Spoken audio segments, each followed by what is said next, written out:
Très bien. Alors, donc, Codico, qui sommes-nous? Codico, c'est une association qui a été créée en 2016. Notre mission, c'est d'accompagner les personnes réfugiées vers leur insertion socio-professionnelle. Et un chiffre important, je pense, à avoir, qu'on donne souvent, c'est que sans accompagnement, c'est environ 5 ans. Il faut environ 5 ans, une fois qu'une personne réfugiée a obtenu son statut, pour pouvoir s'insérer professionnellement en France. Ou du moins obtenir une stabilité professionnelle, un métier en lien avec ses compétences. Nous, on réduit ça avec Codico, c'est notre objectif. On réduit ça du coup largement, puisqu'au bout de 6 mois de notre programme, on a 70% de réussite d'insertion socio-professionnelle. Et pour y arriver, un rôle clé chez Codico, c'est aussi d'accompagner des entreprises dans leur engagement collaborateur et de changer les pratiques des entreprises sur les questions de recrutement pour plus de diversité et d'inclusion au travail pour les personnes réfugiées. Et c'est aussi pour parler de ça qu'on est là aujourd'hui. C'est notamment par rapport à ça. Et comment on travaille? Donc, peut-être pour parler des personnes réfugiées, c'est important. Aujourd'hui, on n'a pas choisi pour témoigner, mais donc, on adresse des freins qui sont spécifiques par rapport à l'accès à l'emploi. On adresse des freins spécifiques, la maîtrise des outils, des codes qu'ils n'ont pas forcément, donc la compréhension des codes, notamment dans le monde du travail de l'entreprise. Et donc ça, comment on y travaille, notamment par de l'accompagnement individuel de mentors en entreprise, donc potentiellement par exemple des salariés dans votre entreprise, dans votre structure, qui vont les accompagner. Le développement aussi d'un réseau, puisqu'il manque de réseau, de connaissances, aussi des structures qui peuvent les accompagner. Le niveau de français, c'est aussi un frein. Donc, on a un volet d'accompagnement, de renforcement sur le français. Et bien sûr, du coup, la maîtrise aussi même des techniques de recherche d'emploi. Donc là, on va être sur des ateliers collectifs d'accompagnement sur la création d'un CV, la structuration du projet professionnel, la présentation même du projet professionnel dans un entretien. Voilà dans les grandes lignes un petit peu ce qu'est Codico. Mais vous inquiétez pas, pour comprendre un petit peu de façon pragmatique ce que c'est, je pense qu'on y reviendra avec Claire, Sandrine et Isabelle après. Donc, Codico, juste en termes très pratico-pratiques, c'est donc 6 mois et 2 axes, un accompagnement individuel et un accompagnement collectif. Pour parler de Codico aussi et surtout du mécénat de compétences, je vais convier du coup Manon. Je vais te donner la parole pour que tu nous parles un petit peu du mécénat de compétences. Ça marche. Et bah, enchantée tout le monde. Du coup, je suis Manon, responsable des partenariats associatifs chez Wenabi. Et du coup, Wenabi, on est une plateforme d'engagement solidaire. On connecte les associations et les entreprises pour accompagner les entreprises à développer leur programme d'engagement et du coup leur permettre à leurs collaborateurs de s'engager dans des actions solidaires et bah, du coup de permettre aux associations de trouver des nouveaux volontaires avec ses collaborateurs. Et du coup, chaque client possède son propre programme d'engagement et sa propre plateforme. Et il y a pour chaque client un référent Wenabi qui l'accompagne sur son planning RSE, qui lui conseille des assos, qui l'aide dans sa communication, enfin pour faire vivre le programme et pour engager au maximum de collaborateurs. Et du coup, les associations qui sont inscrites sur Wenabi, elles peuvent publier plusieurs types de besoins, soit des besoins ponctuels comme de l'aide pour la distribution de repas, soit des besoins en compétences où là vont faire appel à la compétence d'un salarié, ou alors des besoins de parrainage, du coup, comme fait Codico, avec du coup, on a plusieurs associations qui recherchent des parrains et des marraines pour leurs bénéficiaires de tout type, soit pour les jeunes en précarité, soit pour les entrepreneurs. Donc voilà, il y a beaucoup de missions de parrainage. Et du coup, sur Wenabi, les collaborateurs peuvent justement rentrer dans un programme de parrainage et peuvent s'engager soit sur leur temps de travail, soit hors temps de travail, soit sur les deux. Et du coup, ça leur permet de vraiment créer une mission avec le parrain. Et pour la petite info, les missions de parrainage, c'est les deuxièmes missions les plus pourvues sur Wenabi. Donc, c'est un format de mécénat de compétences qui marche très bien.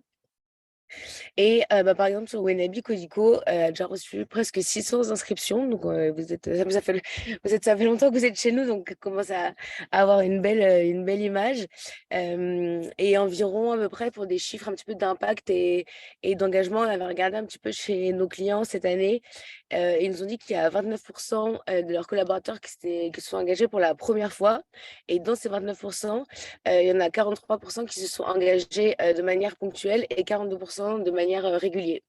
Donc, c'est pour ça, nous, en fait, on met en place des programmes d'engagement avec des parcours de sensibilisation et après les actions terrain de nos assos pour justement sensibiliser les collaborateurs à une thématique et après les encourager à vraiment agir sur le terrain et aller à la rencontre d'une asso et du coup s'engager dans une association.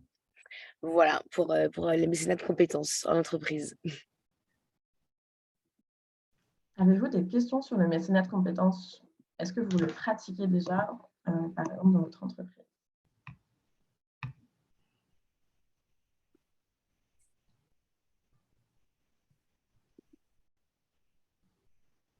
Cette question, Pas de question. ça a été hyper clair apparemment. N'hésitez pas, si vous avez une question dans le chat, et Manon reste un petit peu pour y répondre. Oui.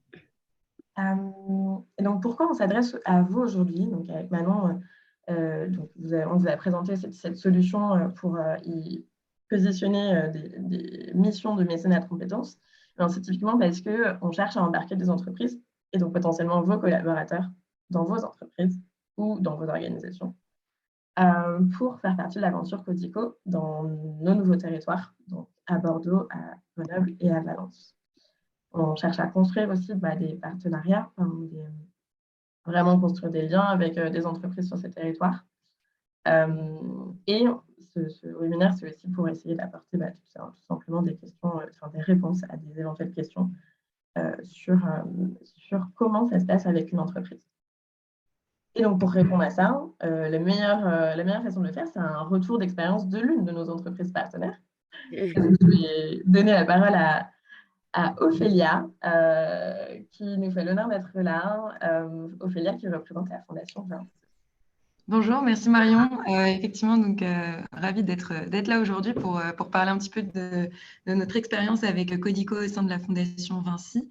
Donc, je suis Ophélia, je travaille à la Fondation Vinci sur l'Île-de-France et la Normandie. Parce qu'effectivement, on fonctionne, juste un petit mot pour bien situer, la Fondation Vinci, on fonctionne de manière décentralisée, donc avec des référents régionaux qui vont justement soutenir des projets au plus près des territoires, des projets en lien avec l'inclusion sociale et professionnelle, et qui ont également pour mission de favoriser l'engagement des collaborateurs du groupe via différentes modalités, et le mentorat en est une. Voilà. Et donc, on travaille depuis 2017 maintenant, donc près de 6 ans. On travaille avec Codico, et c'est un partenariat qui a été d'abord initié à Tours, en Centre-Val de Loire. Donc, encore une fois, on part du régional pour ensuite essaimer à d'autres régions. Et donc, c'était vraiment à l'initiative d'un collaborateur. Et ce partenariat n'a cessé de s'accélérer. Et donc, on a suivi aussi l'essaimage de Codico. Et maintenant, on propose le programme dans toutes les villes où Codico est implanté, c'est-à-dire à Paris, Tours, Strasbourg et Rennes. Et voilà, un petit mot sur aussi les chiffres. On est à près de 200 binômes créés avec des salariés Vinci sur les 6 ans. Et un petit mot aussi pour rebondir sur la présentation de Manon, on recrute via la plateforme Wenabi aussi. Donc voilà, on participe à ces 600, au chiffre de 600 que Manon a énoncé. Voilà, au préalable, en introduction. Yes. Et donc, du coup, donc ça, c'est comment finalement la Fondation Vinci s'est inscrite dans notre développement. On a la chance, effectivement, vous nous avez suivis dans notre développement. Et Ophélia, est-ce que tu peux nous parler un peu plus concrètement du coup du programme? Quel est l'impact que tu as pu observer peut-être, toi, au sein de l'entreprise? Oui, tout à fait. Alors déjà, on a donc effectivement 200 binômes, ça fait beaucoup de collaborateurs finalement en 6 ans qui qui se sont engagés. Ce qu'on observe déjà dans les motivations qu'ils ont à s'engager, ce sont des collaborateurs. Donc, il y a plusieurs types de collaborateurs. On va avoir des collaborateurs qui sont sensibilisés à la cause des personnes réfugiées, mais qui n'ont pas forcément trouvé le temps, qui n'ont pas forcément trouvé la manière la manière avec laquelle ils pourraient s'engager. Et effectivement, le fait de proposer un parcours clé en main comme celui de Codico, qui est proposé par l'entreprise, qui est encouragé par l'entreprise, qui est possible à mettre en place et à déployer sur son temps de travail, ça répond quand même à beaucoup de freins préalables que certains collaborateurs peuvent avoir. Donc ça, c'est vraiment pour les collaborateurs qui sont sensibilisés déjà et qui ont besoin d'un petit coup de pouce pour passer à l'action. Donc voilà, pour eux, le parcours Codico, c'est vraiment un moyen clé en main vraiment de passer à l'action. On a également des collaborateurs qui n'étaient pas forcément sensibilisés à la cause, mais qui ont entendu via le bouche à oreille d'autres mentors à quel point c'était une expérience unique, hyper enrichissante, et voilà, à quel point c'est voilà, une expérience qui vaut le coup d'être vécue et donc qui se lance via justement ce bouche à oreille-là, là où ils ne se seraient pas forcément lancés s'ils n'en avaient pas entendu parler par leurs collègues. Donc, voilà. Et enfin, on a également des collaborateurs qui sont passionnés par leur métier, souvent des métiers qui sont méconnus dans nos secteurs du bâtiment, de l'énergie, etc. Et qui ont envie aussi de partager un petit peu plus sur leur expérience professionnelle et qui ont envie aussi d'orienter peut-être de nouveaux arrivants, de personnes réfugiées vers ces métiers-là. Et donc, voilà, on a diverses sources de motivation, mais qui sont toujours, enfin, en tout cas, pour la plupart, qui trouvent justement leur impact, qui trouvent justement ce qu'ils sont venus chercher. Donc, effectivement, donc on a ces sources de motivation-là. Et après, dans les retours d'expérience, une fois que les collaborateurs se sont engagés, on entend on a voilà, souvent des retours qui sont vraiment dithyrambiques. Et effectivement, il y a plusieurs raisons à ça. La première, c'est que donc, ces collaborateurs, ils vont vraiment se lancer dans une expérience qui est enrichissante à la fois pour la personne réfugiée qu'ils accompagnent, mais vraiment aussi pour eux. Ils vont avoir vraiment ce qu'ils nous disent ensuite en retour, c'est qu'ils ont un vrai sentiment d'utilité. Ils s'enrichissent en étant au contact de personnes avec des parcours de vie qui sont très différents d'eux. Ça peut sonner un peu cliché, mais finalement, c'est vrai quand on y pense. Est-ce qu'on a vraiment l'occasion au quotidien de rencontrer 10 heures sur 5 à 6 mois une personne qui a un parcours de vie si différent d'une autre? Voilà, j'ai peu de personnes autour de moi qui pourraient me dire que c'est le cas pour eux. Donc voilà, c'est vraiment une occasion en or. Et en fait, ça se vérifie aussi dans le fait que finalement, les collaborateurs qui se lancent dans le mentorat et dans l'accompagnement Codico, pour beaucoup, gardent le lien derrière avec la personne qu'ils ont accompagnée. Donc voilà, c'est au-delà de l'accompagnement professionnel, il y a vraiment des liens presque d'amitié ou en tout cas des liens qui vont au-delà vraiment de cet accompagnement qui se créent au fur et à mesure de l'accompagnement. Ensuite, ce qui nous est dit également aussi par les collaborateurs qui se lancent, c'est qu'ils ont un véritable sentiment de satisfaction une fois qu'ils arrivent à l'objectif qu'ils se sont fixés avec la personne qu'ils ont accompagnée. Donc, et donc, c'est vraiment un sentiment de satisfaction, un sentiment aussi de valorisation sur le fait que voilà, les conseils qu'on a pu prodiguer à la personne qu'on accompagne servent, fonctionnent, voilà, que voilà, ça a vraiment eu du sens et que ça a servi, ça a été utile. Et nous, en fait, bon, alors c'est plus dans le cadre de Vinci où on est quand même sur des métiers qui sont fortement en tension. On a des besoins de recrutement forts et parfois il arrive que des personnes accompagnées par des collaborateurs Vinci finalement trouvent un stage, soit embauchées par le groupe. Évidemment, c'est pas une promesse qu'on fait, loin de là, mais c'est important de le préciser, de le valoriser. Certaines personnes accompagnées, personnes réfugiées, trouvent ensuite un emploi. Pardon. non, ok.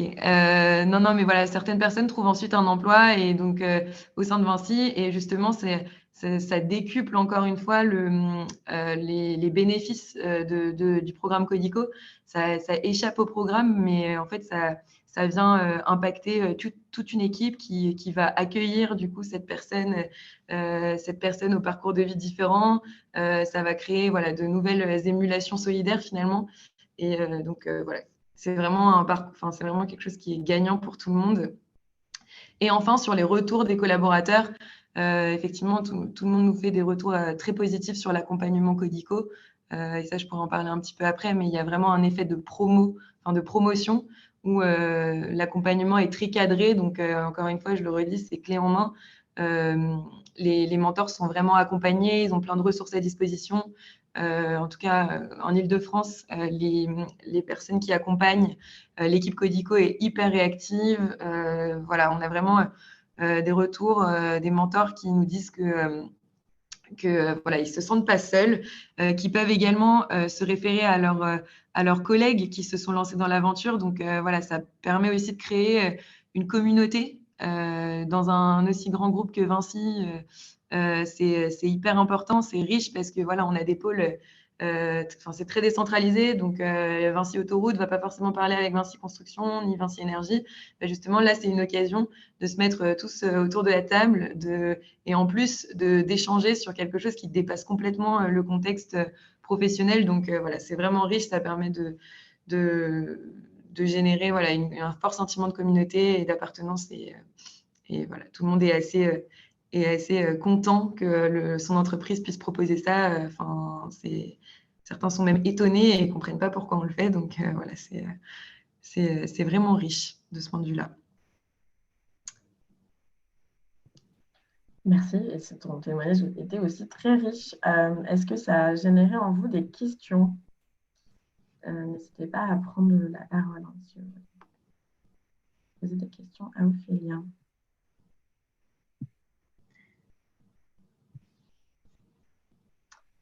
Alors, Lucie demande quel est le profil du public accompagné? Y a-t-il des critères pour bénéficier de l'accompagnement Codico? Ok, ça, on va pouvoir y répondre aussi nous. Après, Lucie. Il y avait une question avant, c'était sur, bon, peut-être que je m'adresse à Manon, n'hésite pas à répondre là-dessus, c'est sur la défiscalisation des heures de travail dans le mécénat de compétences. Ça, du coup, c'est aux assos de dire aux entreprises si elles peuvent défiscaliser ou pas. Et après, les entreprises, du coup, elles le font chaque année. Elles défiscalisent les heures de leurs collaborateurs. Donc, ça, c'est possible. Nous allons lancer un dispositif permettant aux collaborateurs de bénéficier de 2 jours sur l'année. Comment faites-vous pour suivre le temps passé par les collaborateurs dans le cadre du mentorat? Peut-être que Ophélia, je ne sais pas si tu veux répondre là-dessus. Ou alors c'est pour nous. Oui, mais alors en fait, nous, on n'a pas, donc côté Vinci, on n'a pas forcément de nombre de jours donnés sur le temps de travail. L'idée, c'est vraiment que ce soit à la discrétion du collaborateur, de son manager, et c'est très encouragé le fait de s'engager sur son temps de travail, mais on n'a pas de cadre de mécénat de compétences avec tant de jours donnés, etc. En revanche, ce qui nous permet, on suit quand même effectivement le nombre de collaborateurs engagés. Et ça, on le fait déjà grâce à la plateforme Winabi avec le reporting du nombre de salariés engagés, et en même temps en lien avec nos associations partenaires. Voilà, on croise un petit peu les reportings, mais ça nous permet de suivre. Et nous, du coup, Alexandre, on suit, on sait également à peu près le temps passé. On a un suivi du temps passé par les binômes. En fait, ils font un retour sur une plateforme qu'on partage tous. Donc, on ne suit pas les heures précisément passées par les salariés, mais du coup, on a un maximum, voilà, on a un package aussi d'heures obligatoires que justement, vous avez 2 jours, nous, ça correspond à peu près au temps nécessaire obligatoire pour s'engager. On est sur 3 jours, il me semble, 2 jours et demi. Et ensuite, du coup, il y a des temps facultatifs où le salarié peut venir ou pas. Et on met à disposition aussi les informations de toute façon, parce qu'on sait qu'on est face à des personnes occupées pour qu'ils puissent avoir accès aux outils, aux ressources sur un temps où ils sont plus disponibles. Merci Marion. Ok, Alexandre, eh bien, on est ravis de rediscuter avec toi. Alors, il y avait une question qui est intéressante, c'est qui met en relation les candidats et l'employeur? Est-ce que vous pouvez préciser la question? Parce que si la question, c'est qui met en relation, par exemple, la personne réfugiée, c'est-à-dire qui fait le matching, on appelle ça comme ça, entre la personne réfugiée et le salarié, du coup, qui s'est engagé d'une entreprise, là, sa réponse, c'est Codico, l'équipe Codico, qui se base justement sur des indicateurs en fait, de secteur, en fonction du secteur professionnel visé par la personne, si l'entreprise, voilà, si la personne a un lien, ça peut être des fois en fonction des expériences professionnelles qui peuvent s'apporter mutuellement. Des fois, c'est aussi en lien avec les intérêts, plutôt les hobbies. Donc, on pose des questions, en tout cas en 2 parties, pour voir comment on peut créer le meilleur match possible.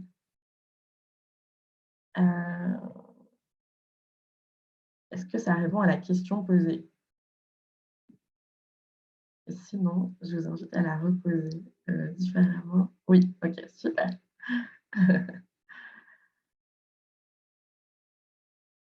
Est-ce qu'il y a d'autres questions? Donc, il y avait la question des profils du public accompagné et des critères. Codico accompagne surtout des personnes réfugiées. Dans les critères, c'est un niveau de langue minimum, à savoir que du coup, ils ont un minimum d'A2, voire B1, pour être accompagnés, pour que les collaborateurs de vos structures puissent avoir des échanges en français, au maximum en français avec eux. On a fait quelques exceptions, notamment en pensant aux personnes ukrainiennes, donc ce sont beaucoup de femmes, qui sont arrivées récemment, qui par contre apprennent souvent très très vite le français, mais du coup parlaient seulement anglais. Donc on a fait quelques exceptions, mais normalement, voilà, ce sont des critères. Il faut avoir obtenu le statut de réfugié qui leur permet d'avoir le droit de travailler, d'exercer un emploi, d'avoir l'accès à l'emploi. Et dans les critères aussi, c'est le souhait de s'insérer dans la ville, le souhait d'avoir un projet professionnel, de réaliser un projet professionnel dans la ville. Voilà, on s'assure que du coup, notre programme, on fait toute une sélection vraiment dans des entretiens auprès des personnes réfugiées pour s'assurer que ce qu'on leur propose aura une plus-value, aura de la valeur pour eux.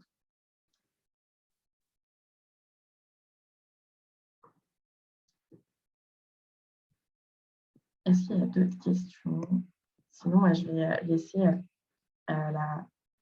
la parole à, je pense que c'est Claire qui va commencer à se présenter.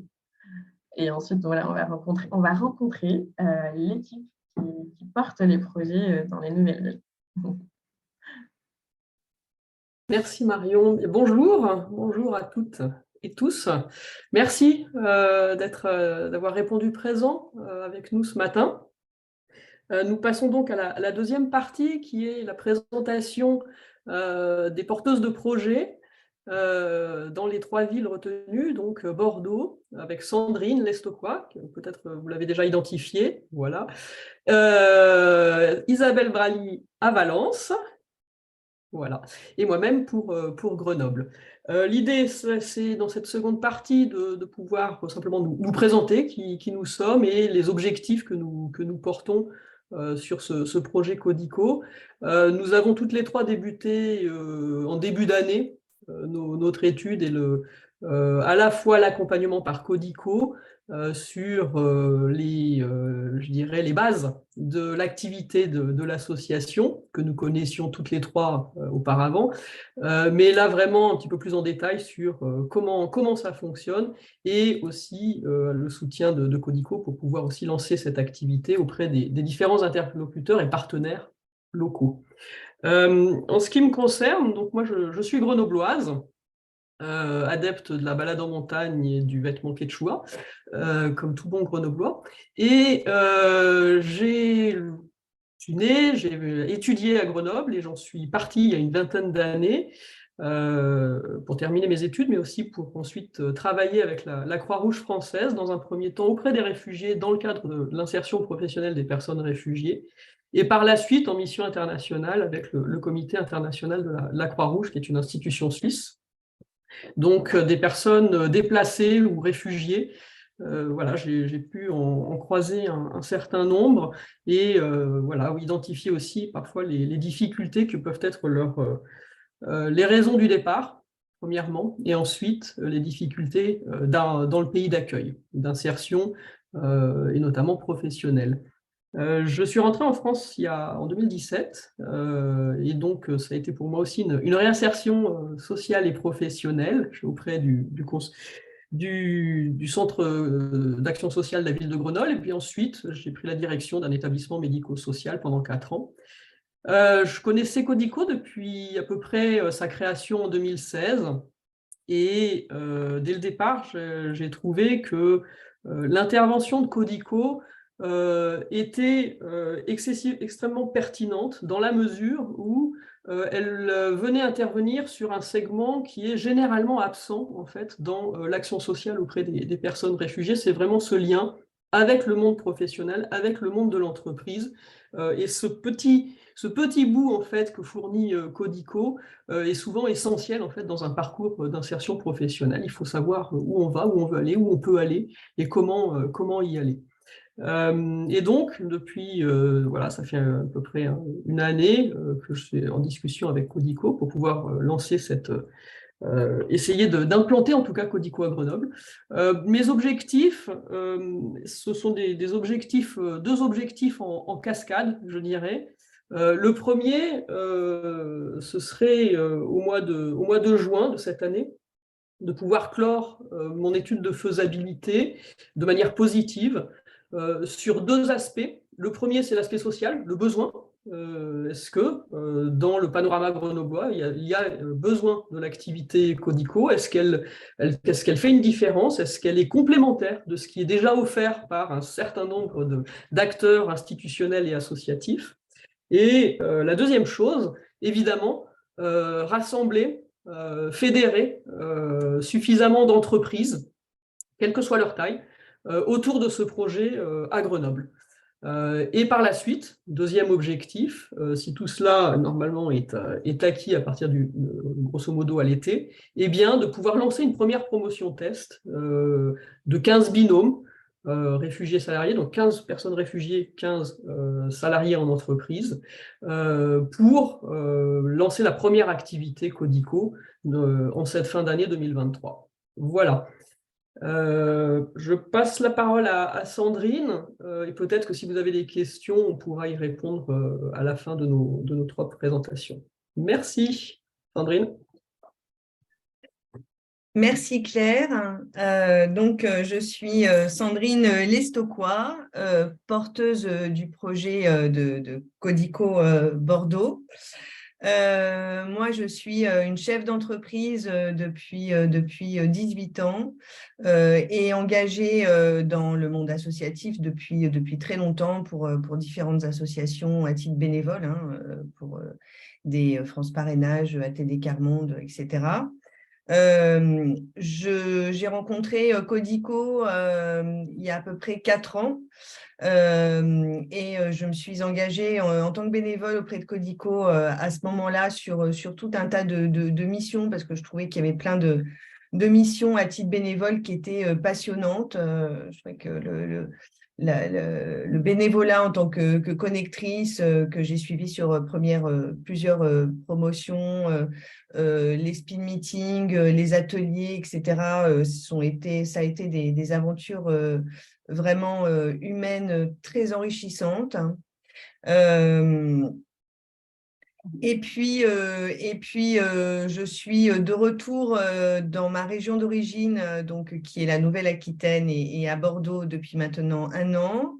J'ai donc entendu parler il y a à peu près 1 an et demi, 2 ans de la stratégie d'essaimage de Codico et c'est assez naturellement en fait que je me suis proposée pour porter donc le projet de Codico sur Bordeaux, sur lequel je travaille maintenant depuis 6 mois, je pense, à peu près.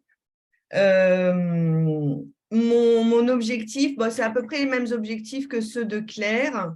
c'est de donner une place à Codico sur Bordeaux, dans une région qui est déjà riche d'associations qui font beaucoup de choses pour tous les publics et pour les personnes réfugiées.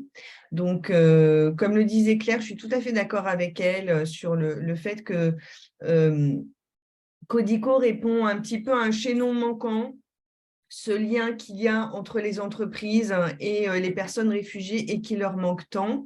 Moi, j'ai été témoin de plusieurs discussions avec des personnes réfugiées qui me disaient, mais en fait, les entreprises, on n'y rentre pas, on n'a pas de contact avec des salariés, on a des contacts avec des administrateurs, on a des contacts avec des travailleurs sociaux. D'abord, ils n'ont pas forcément beaucoup de contacts avec des personnes françaises au-delà de la partie administrative et encore moins avec des gens qui sont dans le monde du travail. Donc, comprendre les codes, savoir comment ça marche, pouvoir postuler, quand on est éloigné de ce monde-là, c'est déjà à la base compliqué. D'autant que notre monde du travail, comme vous le savez, est quand même un petit peu complexe. Donc voilà, donc j'ai vraiment, moi, eu un coup de cœur il y a 4 ans pour cette association.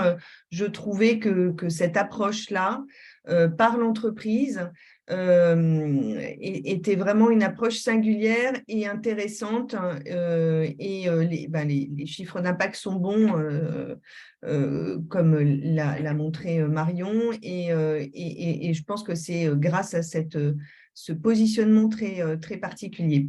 Et puis, je voulais quand même rajouter aussi une petite chose sur l'impact sur les salariés, parce qu'effectivement, il y a les participants réfugiés, mais il y a aussi les salariés, et je rejoins totalement ce que disait Ophélie, et en tant que connectrice, j'ai pu voir ça. Il y a le regard des salariés qui change, et il y a un vrai enrichissement mutuel. Je crois que c'est vraiment important de le dire, c'est une aventure, c'est pas simplement, bien sûr que c'est du coaching, et c'est une personne salariée qui accompagne le projet professionnel d'une personne réfugiée. Mais en fait, ça se passe dans les deux sens. L'échange, il se fait vraiment dans les deux sens. Il y a vraiment une découverte, et je pense que les deux parties se font grandir, vraiment. Enfin, moi, j'ai été vraiment témoin de ça, et participante aussi, parce que moi, ça m'a aussi fait grandir.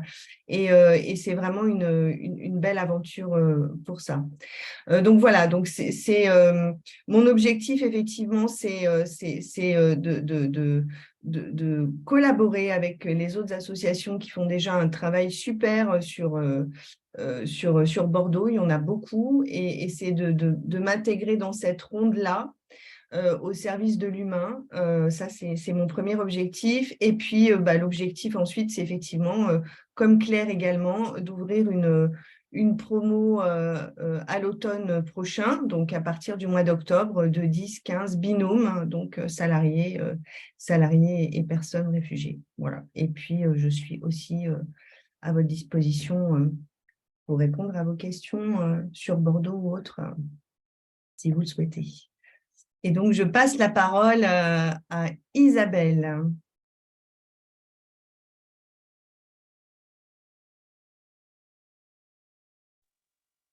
Oui, merci. J'espère que ça fonctionne bien parce que j'ai eu un souci, je suis sur mon téléphone.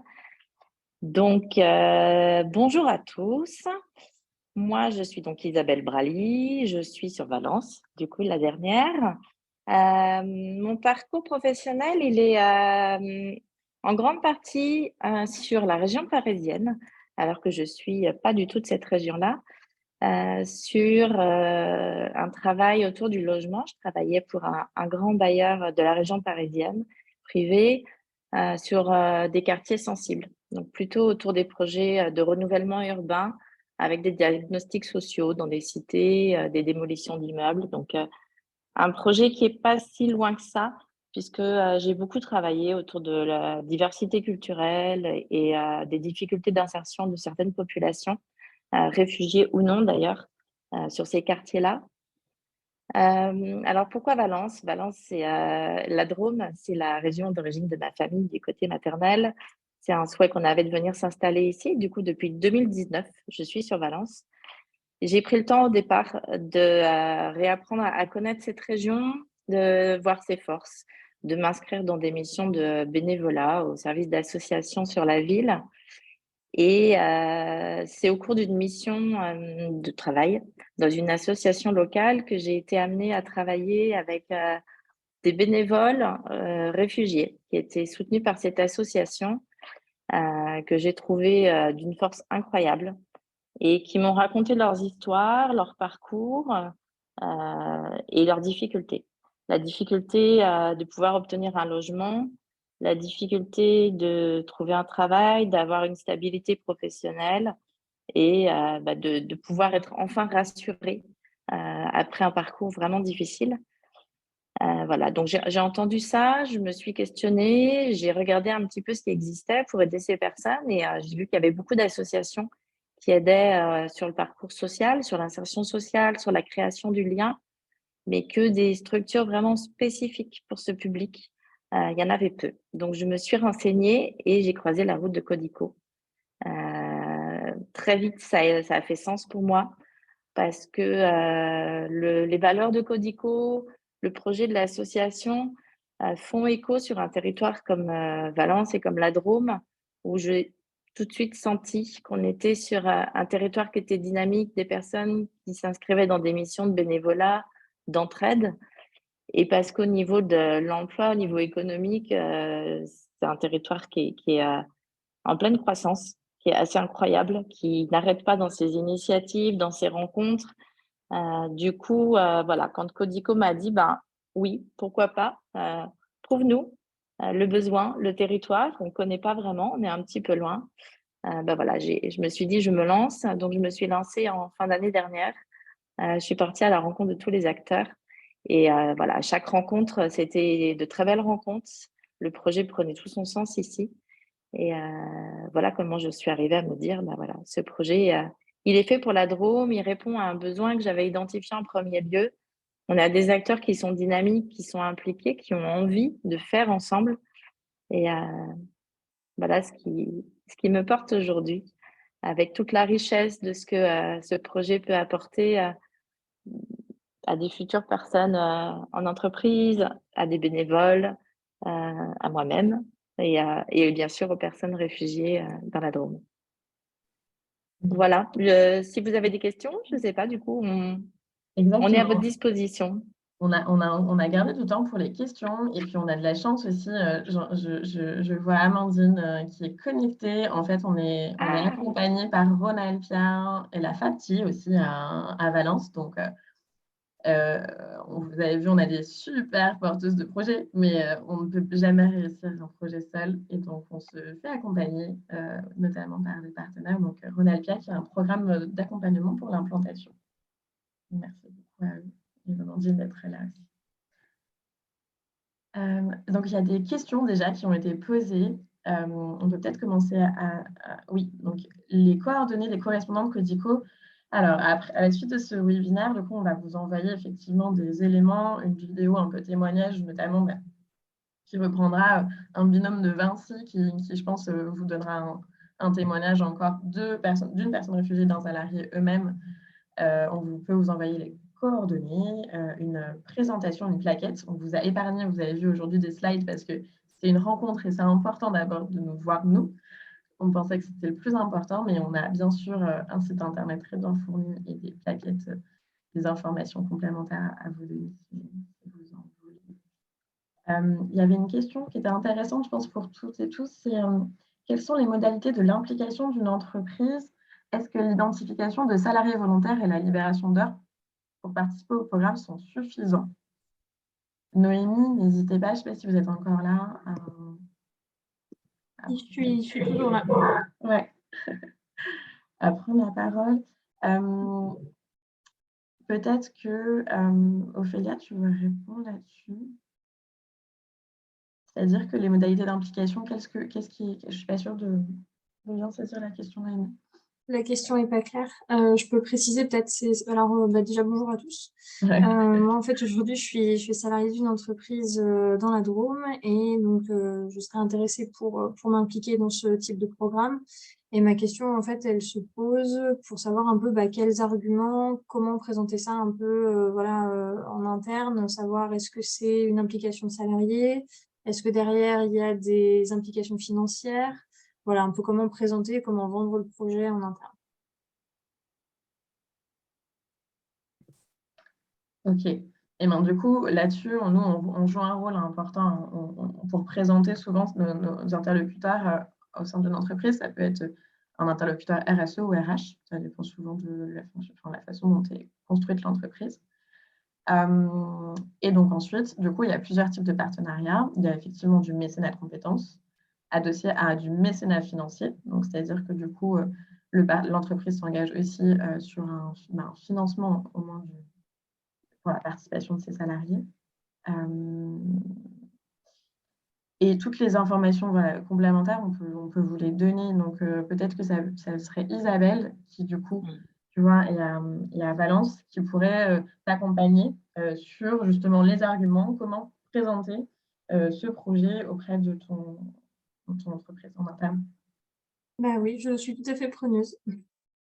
Oui, je rebondis du coup. Effectivement, moi, je note en même temps tout ça. Je propose qu'on se recontacte, qu'on puisse en discuter pour vraiment que je puisse répondre à toutes les questions. Et éventuellement, moi, je peux me déplacer pour avoir un entretien avec une ou deux personnes et pouvoir discuter du projet à la dimension de l'entreprise et par rapport aux envies de chacun, aux besoins. D'accord. Dans un premier temps, je pense que c'est bien que ce soit moi qui puisse faire la première accroche en interne, déjà voir s'il y a éventuellement une possibilité. Et en effet, dans un deuxième temps, ça pourrait être intéressant d'avoir cette intervention de ta part. Ouais, et ben pas de souci, on se rappelle. Marie, elle posait la question de comment est-ce qu'on oriente les personnes réfugiées, en fait, qui sont nos partenaires de sourcing, si je comprends bien, finalement, ou nos prescripteurs, si on utilise un langage. Et ça, c'était surtout sur Valence et Grenoble, la question, apparemment. Je ne sais pas si vous voulez en parler. Alors, moi, je veux bien, j'ai le micro ouvert, j'en profite. Dans l'étude, en fait, on a été amené à rencontrer pas mal de personnes et on a pu du coup cibler justement des prescripteurs sur la Drôme et sur Valence. Pour ceux qui sont ici, ils connaîtront forcément. Il y a le diaconat protestant qui est situé au cœur de toute action auprès des personnes réfugiées, puisque c'est par eux qu'arrivent les personnes sur le territoire, qu'ils s'enregistrent au départ comme demandeurs d'asile. Donc, ça va être une grande part du partenariat avec le diaconat protestant. Et après, j'ai contacté des associations qui œuvrent aussi pour des cours de français langue étrangère, pour de l'animation et du lien social sur la ville. J'ai également contacté, j'ai pas pu voir qui était là aujourd'hui du coup sur mon téléphone, mais des personnes du Pôle emploi, de l'APEC, qui sont aussi intéressées parce que c'est un vrai complément en fait, ce dispositif. On ne fait pas à leur place, ils font très bien leur travail, mais c'est vraiment de dire on apporte quelque chose de spécifique à ce public. Et ils sont tout à fait d'accord pour avoir cette aide aussi parce que c'est un accompagnement qui est privilégié, qui prend en compte le parcours de la personne et on prend le temps de redonner cette confiance. Donc voilà, on a différents points. Il y a des petites associations, de grandes associations, des institutions identifiées sur le territoire. Voilà, je ne sais pas si ça répond à la question. Et du coup, F.Sania, merci de vous être présenté. Vous êtes chef de secteur de toute une région. Effectivement, vous avez des questions sur est-ce que nous faisons du recrutement, enfin, en fait, est-ce que nous travaillons comme une agence d'intérim? La réponse est non, c'est-à-dire que notre promesse de valeur ajoutée n'est pas directement de vous dire vous allez recruter à travers nous. Par contre, comme l'a expliqué Ophélia, il peut s'avérer effectivement que vous puissiez recruter derrière. Et donc, dans ces cas-là, encore une fois, je pense que c'est intéressant que vous en discutiez avec Isabelle et Claire en fonction du coup les personnes réfugiées ont souvent des projets très très différents. Donc, est-ce qu'il y en aura autour du bio-nettoyage, par exemple, Moi, je ne peux pas y répondre. Ce sera Isabelle et Claire qui pourront vous donner cette visibilité-là dans les prochains mois. Les personnes ont donc un suivi social coordonné par les porteurs de projets. Oui, Isabelle, tu veux peut-être répondre à ça? Mais, oui, alors, c'est pas le suivi, il est effectivement coordonné dans le sens où enfin, on ne fait pas les choses tout seul. Moi, c'était l'idée au départ aussi sur Valence, c'est de dire, j'arrive avec un outil complémentaire, mais je ne ferai rien toute seule. Donc, effectivement, on se coordonne. Les personnes sont orientées. Je vais les recevoir, pouvoir voir avec elles à définir un projet. Mais ce projet, il va être fait en lien avec le diaconat protestant, avec le centre d'action sociale, avec un référent sur le pôle emploi, sur la mission locale. Et c'est vraiment ce travail en coordination, chacun avec des outils spécifiques, qui va permettre aussi d'accélérer cette intégration socio-professionnelle pour la personne réfugiée.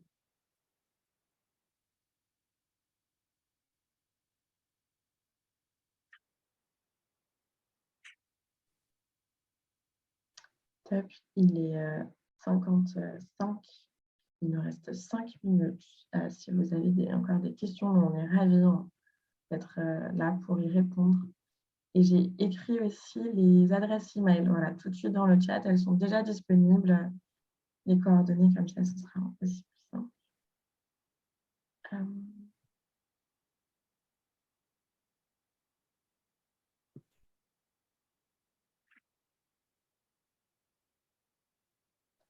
Je vois qu'il y a Proxité, c'est chouette.